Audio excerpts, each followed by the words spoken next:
Let's get ready to rumble! Having witnessed a section of African American boxing fans and their white supremacists, glovegate theories, Mexican boxing fans, along with the athletic commissions and sanctioning bodies that protect their fighters when they're popped for juicing, and boxing fans who can't separate whatever they like in Ebanie Bridges aesthetically from a boxing skill, talk the most twaddle. Now, I don't know if Bunce's got a Warrington or a Matchroom agenda here, or a British boxing agenda, but let's look at it. Steve Bunce, Warrington was winning with ease until Lara cut his own head open. Do you hear that? He's saying Warrington was winning the fight with ease. That's the first part of the sentence. Until Lara cut his own head open. So it had nothing to do with Warrington steaming in like a billy goat, and he thinks Warrington was winning the fight with ease. And it's kind of putting me off the whole Matchroom movement. Right now, I can't be with the energy that's supporting it. You know, certain things that's going on. I'm not saying I'm turning my back, but I'll support it in my way when they do good, when they do right. But the bogus energy surrounding Matchroom right now, I saw Ebanie approach punching range, and when she got there, she didn't know what to do. Anyone can injure their hand, even if they punch correctly. But if you punch with the incorrect technique, like Ebanie does, that's when you're going to injure your hand. She landed a few odd punches here, but she wasn't setting up no shots. She was just throwing randomly. There was no real technique there. Her opponent, Gangolov, she's no great boxer either. But what she had was foot speed and combination punching, the quicker hands. And that's kryptonite for a hype job like Ebanie. I watched it twice, and I know what I saw. But what do I know? I've got to have an agenda, I guess, because she's blonde and I'm pro Clarissa Shields, I don't want her to win. Or maybe I'm against Eddie because he won't give me a job. Please, give me a break. Best man wins. Best woman wins. You see, I didn't have a dog in the race. I knew nothing about the opponent. When Ebanie fought Shannon, I picked Shannon because I thought Shannon was the better fighter. The propaganda that came out of that Matchroom card with the Warrington and Lara fight and the Ebanie Bridges Gangler fight, I have to separate myself from that. Whether my sub count goes down, up, or I'm a big channel or small, I want everybody to know I am not part of that mob. I am not part of anyone who thinks it's cool for a boxer to train and work their ass off, then risk their health in the ring and then not get their due rewards because they haven't got a Matchroom or DAZN or Eddie Hearn cosign, or they don't have inflatable breasts. By the way, I've done this poll on Twitter because I wanted to prove that it wasn't just me who thought Ebanie lost the fight against Gangolov, and that I don't have an agenda. And it's only 70 votes in the poll, but 72.9 thought Gangolov won, and 27.1 thought Ebanie won. Case closed. Now, some of you don't get it.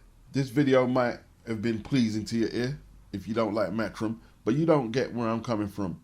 If you think I'm going to jump on your agenda now, that, all of a sudden, I'm going to start capping for Frank Warren or Al Heyman or Bob Arum or any agenda you have, you've got it mistaken.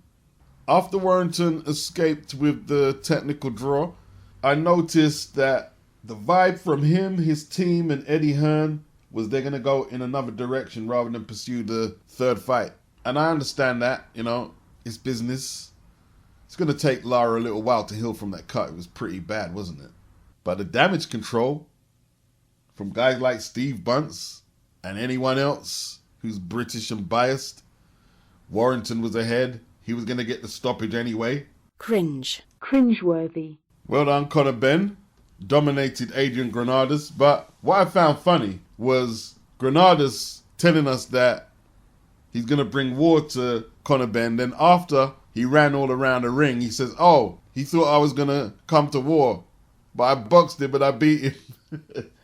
And the Rigondeaux haters, and there's a lot of them about, they would tell you what a bad ambassador for the sport he is and how they hate him and how he ran. But these are the same people who would tell you that Granados boxed well and exposed flaws in Conor Benn. But Casemiro was hard done by this horrible Cuban man who didn't want to engage. It's all fun and games though. So it looks like Tszyu wants to get another fight in before taking on Brian Castano. He's mandated for Brian Castano's 154-pound WBO belt. And the opponent they're talking and negotiating with is a certain Tony Harrison, a former WBC 154-pound champ. It looks like the talks are stalling between the two parties. And Tony Harrison has been given up to 24 hours to sign a contract to face Tszyu.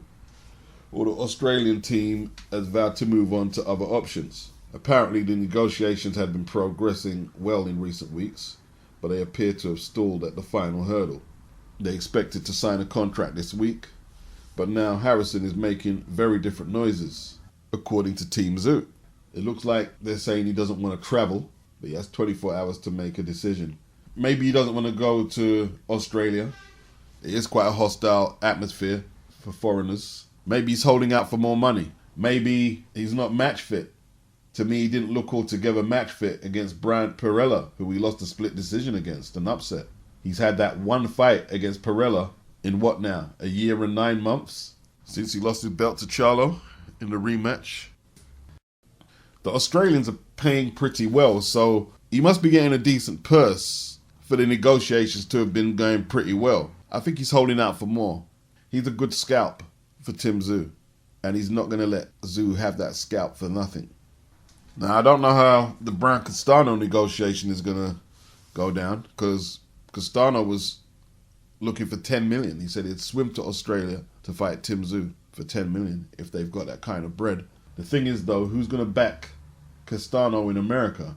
There's no real infrastructure in Argentina to hold such a big fight. The obvious location would be Australia. They're doing huge gates with Tszyu, good pay-per-view numbers. And the same applies for Tony Harrison. There's not really much popping for him at 154 in America. Who's going to pay him a purse like Tszyu's going to pay him? And who's going to pay Castano a purse like the Tszyu fight in Australia is going to pay him? I don't have the dates, and I'm not going to chase it down out of laziness, really. But the Brandon Figueroa, WBC Super Bantamweight Champion, and Stephen Fulton, WBO Super Bantamweight Champion, their unification fight has been postponed because Brandon Figueroa has contracted the dreaded coronavirus. It was supposed to happen sometime this month, but it's going to be rescheduled, I'm guessing now. I was looking forward to that fight as well. Hopefully they reschedule it. It will happen ASAP. Eddie Hearn. He says Tyson Fury should be stripped of his WBC heavyweight title if his upcoming defense is further delayed. Fury has been inactive since February 2020. That's a long time. He was scheduled to fight Wilder a few months back after the arbitration ruling cancelled the AJ Fury fight for Undisputed. That got postponed when Fury caught the coronavirus, and now October is the latest date. Eddie has a stake in Fury getting stripped, that's obvious, because Dillian will be elevated to the full champion. But Hearn is not convinced that Fury Wilder 3 is going to happen. And he said he's about to announce his next show in America for October the 16th. About time. He says the announcement of the next Matchroom card in America is only 6 weeks away. And it's tight, but it's not as big a card as Fury versus Wilder 3 should be. He says Wilder and Fury have sold no tickets, and there is absolutely zero hype around the fight. I'm sure if it happens that people would turn on and watch it, but no one is flying to Vegas. I reckon 75% of the people that went to the second fight were Brits who had flown over, and now fans cannot do that. He said he wants Fury and Wilder 3 to happen 100%. He wants the winner of that fight finally sorted out so we can try again to make Anthony Joshua the undisputed champion. But if it doesn't happen, then the WBC have to finally put Fury into recess. Fury has not boxed since February 2020, and if he doesn't box in October, then it will be almost 2 years since that title was defended.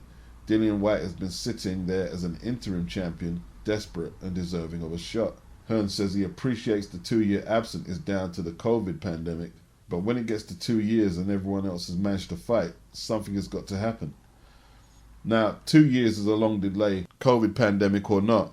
The third Wilder and Fury fight was scheduled for early last year, around June, July, and that's when the pandemic was locking everything off, literally.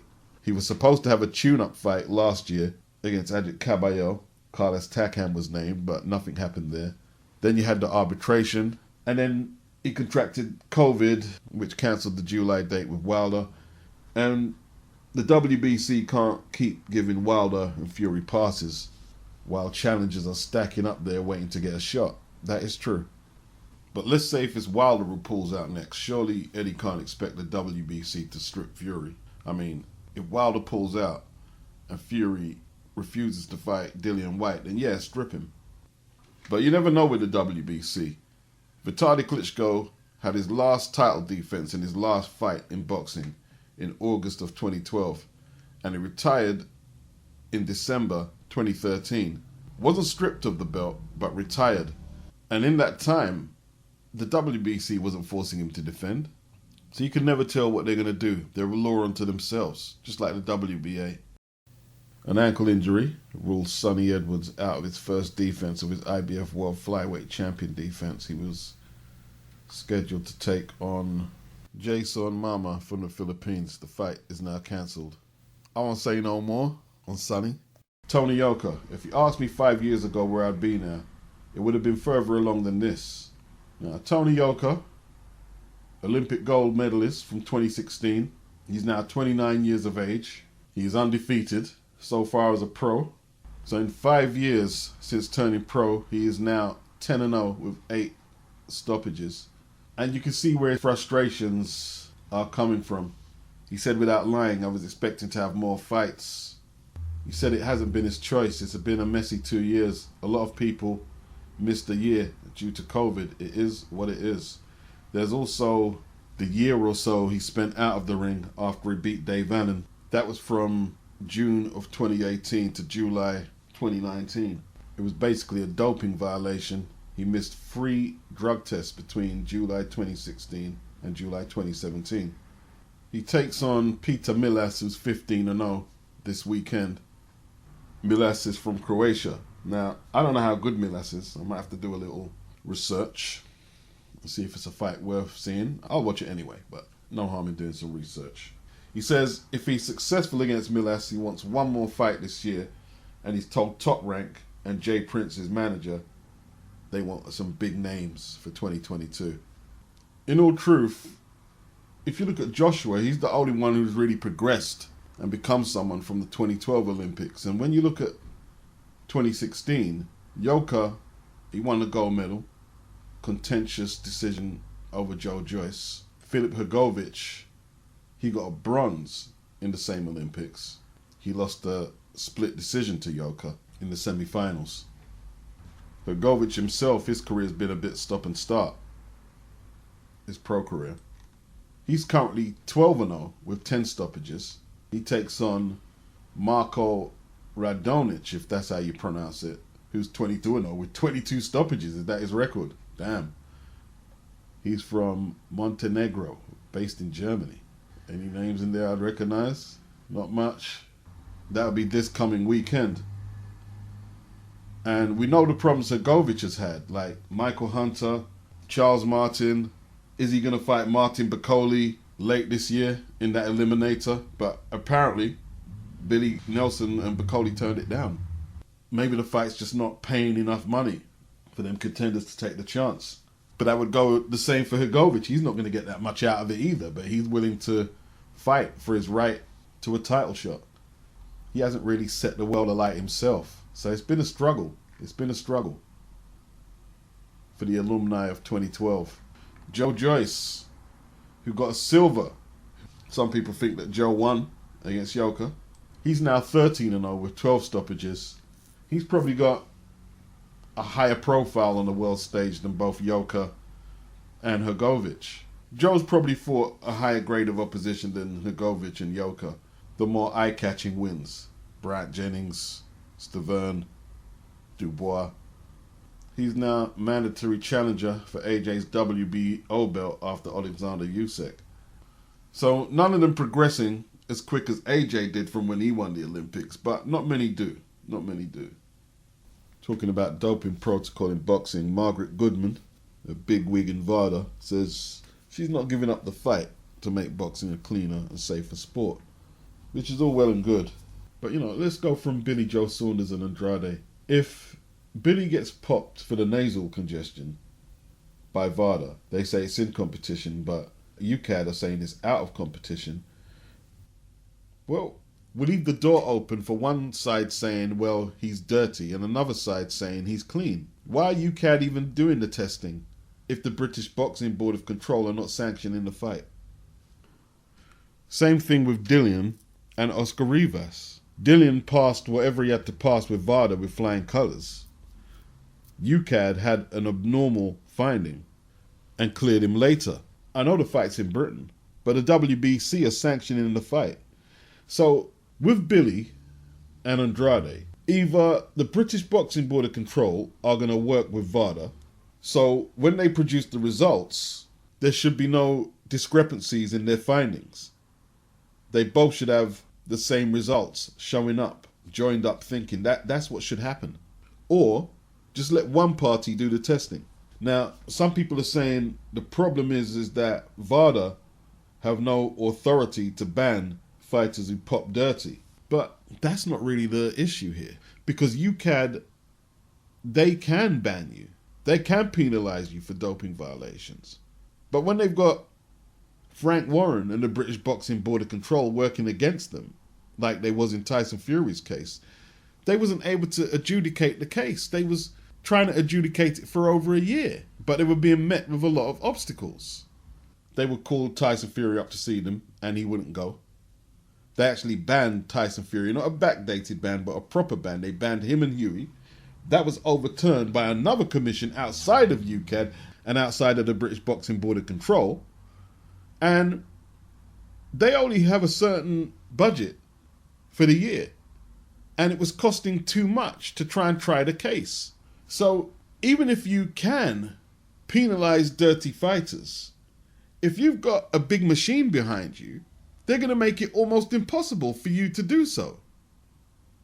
And in Vada's case, where they either can't or don't penalise fighters they find dirty, well, you turn it over to the Pascal Yaki Commission, and they're not interested. They're saying, well, it's in competition, and the fight goes on, and they've got the WBC supporting them. Or you do like Canelo and have the big press conference with doctors, lawyers, and media there, and you get the Las Vegas State Commission to change the ruling on what is a violation with clenbuterol. It's no different than the war on recreational drugs. It's an unwinnable war. And so is this here. If you're just a day in, day out boxer with no big connections, no big promotional company or management behind you, you'll have to take your year ban or whatever penalty they hit you with. You just have to take it and accept it. But the bigger you are up the food chain, the more you can and will get away with. That's what it seems. Should they just do away with doping protocol and let people juice up to the gills if they want? Because you can say, well, that's ridiculous, Beats. What if someone gets killed in the ring? Well, what if Oscar Valdez really hurts his opponent on Saturday? He already tested positive for amphetamine, his A and B sample, but he's still getting in the ring defending his belt. No ban. So what difference does it make? He's been filtered, media trained, he's had... I don't think it's as deep as Tyson Fury is saying. It's quite a shocking indictment on boxing when a boxer can put a couple of words together without swearing every second. Now he has to be media trained. There's a lot more I could say on the topic, but he doesn't believe what he's saying. And it seems like a smokescreen. People are talking about that. But what they need to be looking at is he'll destroy Wilder in October and splatter Whyte in December to stay busy. He doesn't believe the AJ fight will happen in December. A lot of people are assuming that AJ will beat Usyk, Fury will beat Wilder, and then hopefully they will meet late this year or early next year. But he's saying he's going to take on Dillian Whyte because of all the inactivity. Now, I figured it out, and I figured this out a long time ago, but not with Tyson Fury. But remember that video I made when I said the sheer mention of Anthony Joshua's name turns normally rational men into blithering idiots. So, if he beats Wilder and AJ beats Usyk, and the sanctioning bodies give clearance for the undisputed fight, he's saying he's going to fight Dillian Whyte instead. Wasn't he saying last year that nobody wants to see him fight Dillian? Nobody wants to see him fight Usyk, and a whole load of other people he just wrote off as challengers. He wants to take all the big fights. Wilder, AJ, and now he's going to take on Dillian because of the inactivity. Well, if you're going to fight Dillian in December and you don't rate AJ, you can do him in 4 or 5. What difference does the inactivity make? If he believes he can beat Joshua as easy as he can beat Dillian, then what difference would the inactivity make? Why not just fight Joshua for the bigger person for undisputed? You see, when I hear people like Fury speak, and his fans who try to tell you about his intelligence and his mind games, it's no point me talking, because I don't understand how intelligent Fury is. I have to wait for them to do a blog on it, and they'll explain how intelligent he is, and it's got nothing to do with him being spooked by AJ at all. Nothing to do with that. This is all an elaborate plan by the genius Tyson Fury. You're just too stupid to see it, Beats. Sick of it all, to be honest. I really used to enjoy boxing before this shit got online. I really did. So what we got this weekend? A 58-year-old Holyfield take on Vitor Belfort, whoever he is, with Donald Trump commentating. It's probably the most bizarre ending I've ever done on one of these weeklies. Peace.